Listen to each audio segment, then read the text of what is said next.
महांगार नवनिर्वाचित स्वाधीन विधायक श्रीजुक्त शारदा प्रधान निर्वाचित होला परे ओडिशा रे वर्तमान गठित बीजेपी सरकार को से समर्थन जनई तांको कथारे आगामी 18 तारिख दिन तांकर अनुरोध रे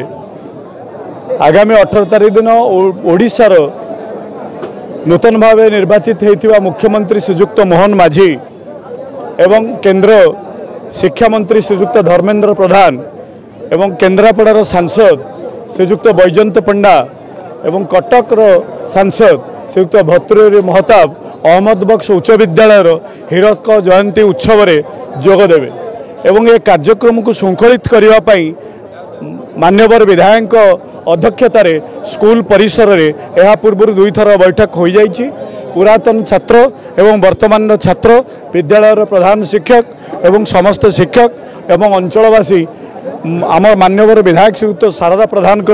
यही उद्यम भूरी भूरी प्रशंसा करुँच श्रृंखलित कार्यक्रम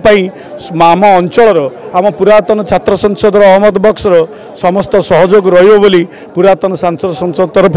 मु कहूँ। हेलो 10th एग्जामिनीज आपण मैंने एमती एक स्कूल खोजुंट कि जो इंटीग्रेटेड कोचिंग पाई परिबे तेबे टीएससी गुरुकुल जोग दियंतु जा एकेडमिक लर्निंग पार्टनर फिजिक्स वाला सहित अनुमोदित कॉल 9438782020।